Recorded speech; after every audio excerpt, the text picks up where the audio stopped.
37 साल से जो है मैं बीजेपी में काम कर रहा हूँ। हमारा ये विज़न रहेगा, जो बच्चों की बेरोजगारी है उसको सबसे पहले हम उसको भी दूर कराएंगे। तो हम भी पार्टी के सिपाही हैं, तो हम भी चुनाव लड़ना चाहते हैं, हम भी अपने हल्के को चमकाना चाहते हैं। बड़ौदे हल्के में अब की बार यदि टिकट दे दी जाए राजकुमार श्यामड़ी को, तो कमल का फूल हर हालत में खिला के दिखाएगा। प्रदेश में विधानसभा चुनाव से पहले राजनीतिक सरगर्मियां अपने चरम पर हैं। प्रदेश की सभी विधानसभा सीट से अनेक दावेदार निकलकर टिकट की दावेदारी ठोक रहे हैं। इनमें से कुछ दावेदार वर्षों से पार्टी में रहकर अपने विधानसभा क्षेत्र की जनता के हितों के लिए काम करते आए हैं। ऐसे ही नेताओं में से एक हैं राजकुमार श्यामड़ी, जिन्होंने लगभग 37 साल से भाजपा में रहकर विपरीत परिस्थितियों में भी पार्टी का झंडा बुलंद रखा। खेती किसानी और खिलाड़ियों के लिए मैसूर बड़ौदा हलके में हमेशा इन्होंने खेल प्रतिभाओं को बढ़ावा दिया, सामाजिक कार्यों में भाग लिया और आमजन की हर संभव मदद की। राजनीतिक क्षेत्र में जिला परिषद मेंबर, सरपंच, ब्लॉक समिति के मेंबर को समय समय पर सम्मानित किया और उनसे सलाह कर क्षेत्र की भलाई के लिए काम किया। लोकसभा चुनाव के दौरान पार्टी प्रत्याशी के लिए निरंतर प्रयास किए। जात पात से ऊपर उठकर गोत्र की बजाय गांव के नाम को अपने नाम के साथ जोड़ने वाले राजकुमार श्यामड़ी ने हमेशा मानवता को ऊपर माना और हमेशा बगैर किसी भेदभाव के जनहित में अग्रणी रहकर काम किया है।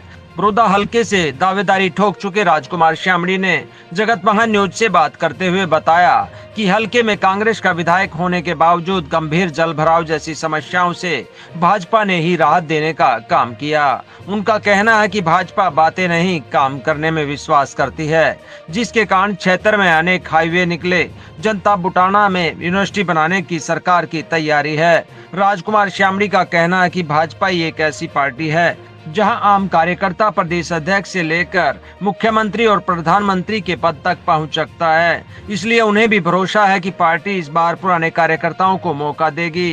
गत दिन जगत महान न्यूज से बात करते हुए राजकुमार श्यामड़ी ने अपने विजन और हलके की समस्याओं को लेकर क्या कहा, देखिए एक रिपोर्ट। नमस्कार साथियों, आप देख रहे हैं जगत महान न्यूज और मैं हूं आपके साथ तेजवीर सिंह। साथियों, जगत महान न्यूज की टीम आपको लगातार प्रदेश के अलग अलग विधानसभा क्षेत्र में जाकर वहां से टिकट के दावेदारों से आपको रूबरू करवाती आई है। आज हमारी टीम पहुंची है बड़ौदा हलका में।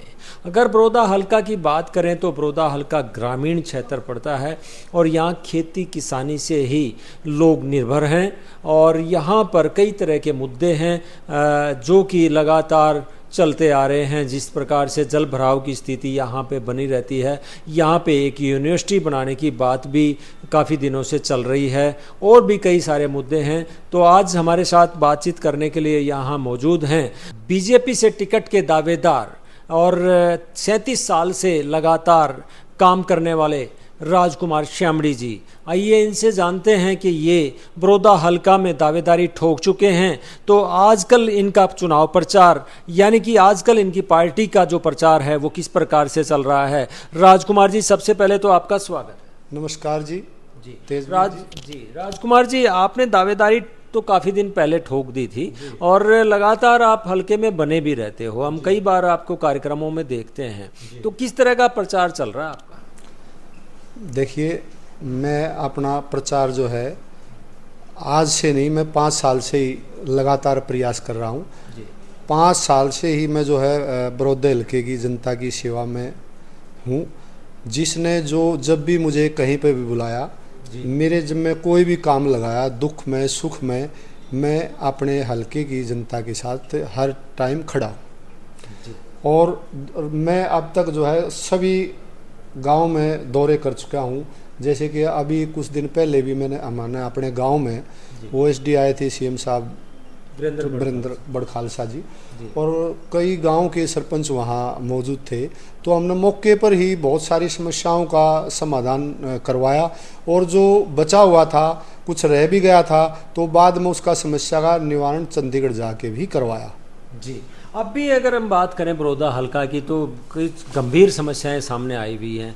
भावड़ में नहर टूट गई, आज गंगाना में नहर टूट गई और उधर से जो है पाइपलाइन के मुआवजे को लेकर किसान धरने पर बैठे हैं। तो आप इसको किस प्रकार से देखते हैं? आप वहाँ गए क्या? हाँ, मैं जैसे मुझे पता चला अभी नहर टूटी हुई है, तो हमने जो है पार्टी के कार्यकर्ताओं से भी बातचीत की और वरिष्ठ अधिकारियों से बातचीत की और इस समस्या को तुरंत जो है समाधान करवाने का पूरा प्रयास किया। जी, और क्या आप भरोसा दिलाना चाहेंगे कि जो किसान धरने पर बैठे हैं या जिन लोगों की फसलें खराब हो गई हैं, आप उच्च अधिकारियों को लेकर क्या आश्वासन देंगे कि उनको उचित कार्रवाई होगी, उचित मुआवजा मिलेगा? उचित कार्रवाई भी होगी और जिसकी जो नुकसान हुआ है उसका मुआवजा, जिसका जो सरकार देखेगी, गिरदावरी कराएगी, जिसका जो मुआवजा बनता है तो उस पर भी सरकार अमल करेगी, उस पर भी मुआवजा भी दिलाने का पूरा प्रयास होगा। दूसरा जो है उचित कार्रवाई होगी। ऑफिसर्स को ये आदेश भी दिए हैं सरकार की तरफ से भी, हमने भी प्रयास किया है, अधिकारियों से बात करी, ऊपर भी हमने बात की, उन्होंने भी विश्वास दिलाया भी किसानों की समस्याओं का तुरंत समाधान करा जाएगा। लोकसभा चुनाव के परिणाम के बाद कांग्रेस पार्टी भी उत्साहित है और भाजपा भी उत्साहित देखी जा रही है। कांग्रेस बनाम अगर बीजेपी के 10 साल को अगर हम देखें तो आप किस प्रकार से देखते हैं? देखिए 10 साल में क्या, हमारे हल्के में जो अभी विधायक है 5 साल उसके पूरे होने को आज तक उरी नाना गांव के जो है टुकड़ा है छोटा सा, वो भी नहीं बनवा पाया। और हमने हमारी 10 साल की क्या देखना है, मैंने तो जो है जो काम यहाँ हुए हैं धरातल पर ज़मीनी काम हुए हैं, जैसे भाई हमने यूनिवर्सिटी का काम करवाया है, वो भी पाइपलाइन में है। रोड जो है highway, green highway, express highway, ये 152D भी हमारे पास से ही गुजरता है, निकलता साथ में ही। इससे भी लोगों को कितना फ़ायदा हुआ, सड़कें कितनी बनी हुई है बनी, इससे जो है आपस में जुड़ेंगे, रोड जुड़ेंगे तो बाहर के इन्वेस्टर भी आएंगे, दिल्ली के सेठ भी आएंगे, यहाँ फैक्ट्रियाँ भी लगेंगी, बच्चों को रोज़गार मिलेगा। ये सब कार्य बीजेपी के कार्यकाल में 10 साल में कांग्रेस में क्या हुआ बताइए आप। जी, हर व्यक्ति जो है, हर नेता जो है एक विजन लेके उतर रहा है जी, तो आपका बड़ौदा को लेकर क्या विजन है? देखिए 37 साल से मैं पार्टी का वरिष्ठ सिपाही हूँ। 37 साल से जो है मैं बीजेपी में काम कर रहा हूँ। हम जो है पार्टी में हमारा ये विज़न रहेगा, जो बच्चों की बेरोज़गारी है उसको सबसे पहले हम उसको भी दूर कराएंगे, या फैक्ट्रियां लगवाएंगे। जो हमने ये कार्य किए हैं, रोड बनवाए हैं, ये यूनिवर्सिटी बनी है और जो पाइपलाइन में है, इससे रोज़गार तो मिलेंगे और जो कमी पेशी रहेगी वो हम उसके अपने हल्के वासियों के साथ खड़ा हूँ। जहाँ भी जिसको जो मुझे मेरी ज़रूरत है, जो भी मुझे बुलवाएगा, मैं वहीं पर दिन रात उसके साथ खड़ा हूँ, जाने के लिए तैयार हूँ। जी, लेकिन आप ठीक है लड़ाई लड़ रहे हो, आमजन की लड़ाई लड़ रहे हो, कई काम भी किए हैं बीजेपी ने। मान सकता हूँ कि भी जो जल भराव की स्थिति थी उसको ठीक करवाने में बीजेपी का हाथ रहा है, लेकिन अब जो लड़ाई चल रही है ना, वो टिकट की लड़ाई चल रही है, तो आप कैसे उस लड़ाई को जीत पाओ? देखो अभी पार्टी में जो ये दोली वाले हैं जो, उनका हमने वो हक दिलवाया।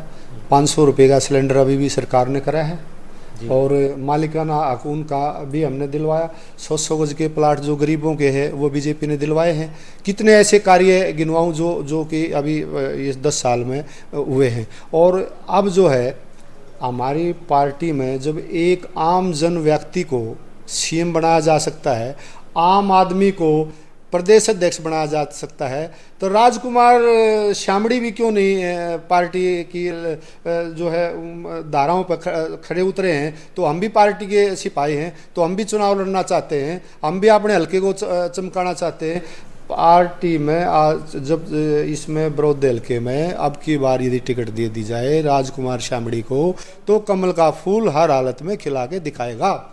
जी, राजकुमार, ये विश्वास है, ये विश्वास मुझे अपने इस गारंटी में इसलिए दे रहा हूँ। मेरा प्यार, विश्वास, लोगों की जनता का विश्वास, मैं उनके दुख सुख में काम करता हूँ, मैं उनके साथ खड़ा, उनके विश्वास के बल पे मैं बोल रहा हूँ, अपने विश्वास पे नहीं, लोगों के विश्वास पे बल पे ये मैं आपको विश्वास दिला रहा हूँ भाई अब की बार बड़ौदे में कमल का फूल खिलेगा। जी, बड़ौदा की जनता को आप क्या संदेश देना चाहेंगे? लगातार आप जनता के बीच में तो रहते हैं, लेकिन हमारे चैनल के माध्यम से आप जो लोग आप तक नहीं पहुंच पा रहे या जिन तक आप नहीं पहुंच पाए, उनको क्या कहना? देखो, मैं बड़ौदा की जनता को ये विश्वास दिलाना चाहता हूँ, मुझे पार्टी ने इस लायक समझा और मुझे पार्टी ने ये टिकट दी और मैं चुनाव भी हर हालत में जीत के दिखाऊंगा। और जितने भी बड़ौदे हल्के के कार्य हैं, बच्चों बेरोजगार के हैं, जो भी कार्य रुके हुए हैं बड़ौदे हल्के के, वो सारे पूरे कराने का पूरा प्रयास करूंगा। ये मैं गारंटी के साथ कह सकता हूँ। और ये बीजेपी सरकार में ही ऐसा हो सकता है, अन्यथा और सरकारों में ऐसा संभव नहीं। क्यों? उसका कारण रीजन है, बस जब बीजेपी सरकार में कोई गरीब अमीर नहीं देखा जाता, नीचे से जब उठा किसी को भी ऊपर बिठा दिया जाता है, किसी भी गरीब आदमी को काम करने का मौका मिल रहा है। अब हमारे नायब सैनी जी सीएम बने हैं, इतने ईमानदार छवीर, इतना साफ सुथरा, लोगों ने ये बताया कोई भी काम लेके जाता है, कहीं भी जाता है तो उसके 24 घंटे दरवाजे खुले हैं। सीएम हाउस में ऐसा पहले की सरकारों में ऐसा नहीं था। तो दर्शकों, ये थे राजकुमार श्यामड़ी जो कह रहे हैं कि हमारी पार्टी ने आम कार्यकर्ता को सीएम के पद पर बैठाया, आम कार्यकर्ता को प्रदेश अध्यक्ष के पद पर बैठाया है, तो मुझे क्यों नहीं उम्मीद है कि मैं भी तो एक आम कार्यकर्ता हूँ, 37 साल से काम कर रहा हूँ, मुझे टिकट क्यों नहीं मिलेगी और मैं अपने हलके के लिए क्यों ना अपनी माटी का कर्ज उतारूं, क्यों ना मैं अपने हलके के लोगों के विकास के लिए काम करूं, वहां की बेरोजगारी को दूर करूं। ये दावे भी कर रहे हैं कि वहां पे 100 मतलब ग्रीन हाईवे और जम्मू कटरा हाईवे और 152D भी ये कह रहे हैं कि पास से निकला है, तो वहाँ एक बेस तैयार हो चुका है जहाँ निवेशक आएंगे, इंडस्ट्री लगेगी और रोज़गार मिलेगा। रोज़गार मिलने से बहुत सारी समस्याएँ दूर होंगी। काफ़ी सारे वादे कर रहे हैं, देखते हैं आने वाले समय में पार्टी इस कार्यकर्ता पर भी क्या विश्वास जताती है, क्या इन्हें टिकट देती है और जो ये सपने लेकर चल रहे हैं क्या ये धरती पर उतार पाएंगे। जगत महान न्यूज़ के लिए बड़ौदा हल्का से तेजवीर सिंह, नमस्कार।